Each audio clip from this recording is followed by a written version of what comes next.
வணக்கம். இது உங்கள் சிவி ஜோன். சொல்லணும் எப்படி இருக்கீங்க? இப்போ பற்றின லைவில் வந்து ஒரு சூப்பரான சம்பவம். சபரை போட்டு பொலபலம் பொழந்தாங்க கணவனும் மனைவியும் சேர்ந்து. யார் சாண்ட்ராவும் நம்ம பிரஜனும். ஏன் அப்படின்னா இப்போ தான் இந்த ப்ரொமோவில் வந்த ஃபைட்டு வந்துச்சு. ஆக்சுவலாக வந்துட்டு ஒன்றுமே இல்லை. விஜய் பார்வதி நான் வந்துட்டு கிச்சனுக்கு போகிறேன், ஏன்னா அவங்களுக்கு கனி வந்து தொடர்ச்சி அங்கே இருக்கிறது பிடிக்கல. ஏன் பிடிக்கல? அவங்க அங்கேயே இருக்கிறதால நிறைய பேர் எமோஷனலாக பிளாக்மெயில் பண்ணி யாரும் அவங்கள குத்துறதும் கிடையாது, நாமினேஷன் பண்ணுறதும் கிடையாது. எதுக்கு அவங்க மட்டும் அங்கே இருக்கணும், நான் வரேன் அப்படின்னு சொன்னதுனால இப்போ வந்து அமித் ப்ரோ கூட வந்துட்டு நான் போய் ஒரு சமைக்கிறேன்னு சொல்லிட்டு விஜய் பார்வதி சொல்கிறாங்க. இவ்வளோ தான். இதுக்கு வந்து எஃப்ஜி அங்கே வந்து எகிறாரு. இப்போ அங்கே தலை முன்னாடி தான் நடக்குது.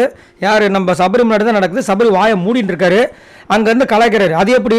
கண்ணில் எதுவும் இருக்குல்ல, அவங்க ரெஸ்ட் எடுக்க சொல்லுங்கள், சமையல்லாம் வர வேண்டாம் அப்படின்றாரு. அப்போ நான் வந்துட்டு டாக்டர் வந்துட்டு ஒரு நாள் ரெஸ்ட் எடுக்க சொன்னார். இந்த குனிஞ்சு நிமிந்து பண்ணுற மாதிரி விஷயங்கள், அதுக்கப்புறம் இந்த அக்ரெசிவான விஷயங்கள்லாம் பண்ணாதீங்க அப்படி சொல்லியிருக்காங்க.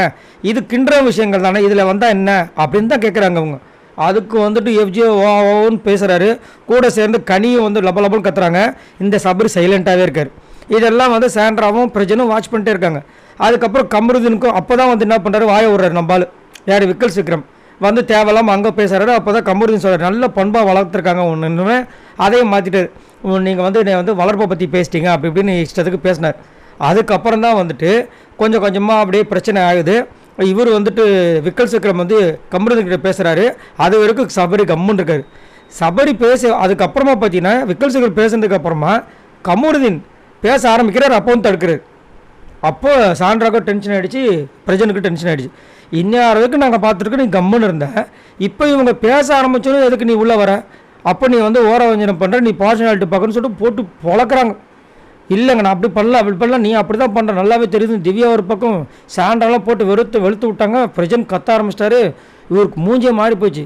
நீ எதுக்கு உள்ளே வந்த? இப்போ நீ முதல்ல உள்ளே வந்திருக்கணும், ஏன் இப்போ உள்ளே வந்து இவங்களை தடுக்கிற? இல்லை சண்டை போட்டுருப்பாங்களோ பயந்தேன். சண்டை போட்டாங்கன்னா பிக் பாஸ் பார்த்துக்க போகிறாரு. இங்கே சண்டை போடுறது யார் முதல் சண்டை போட்டது அப்படின்னு போட்டு ரைடு விட்டாங்க. அப்புறமா போயிட்டு ஆமாம் என்ன ஏமெல்லாம் தப்பு வழக்கம்போது ஒன்று போனார் பாருங்க, எல்லாம் மாட்டிக்கிட்டாங்க அப்படின்னு தெரிஞ்சிடுச்சு வச்சுக்கோங்க. நம்ம சபரிக்கு போயிட்டு மன்னிப்பு கேட்டுரு, சாரி மாட்டிக்கல அப்படின்னா கேட்கவும் மாட்டார், அதை கண்டுக்கவும் மாட்டாப்புல. ஸோ கடைசியில் வந்து வச்சு செஞ்சாங்க. செம்மையாக இருந்துச்சுப்பா. அதாவது இதுக்கு முன்னாடி வரைக்கும் சபரி இப்படி தான் பண்ணிகிட்ருக்காரு. இன்னொன்று விஜய் பார்வதி அதில் சிக்கிட்டு மாட்டிகிட்டே இருந்தாங்க, என்னடா பண்ணுறது. இப்போ சாண்ட்ரா பிரஜன்லாம் கேட்க ஆரம்பித்தோன்னே ஆள் மாட்டிட்டார், சாரி கேட்குறாரு. சூப்பரான ஒரு விஷயமா இருந்துச்சு. இதை பற்றி உங்களோட கருத்தை சொல்லுங்கள். பாய் நண்பர்களே.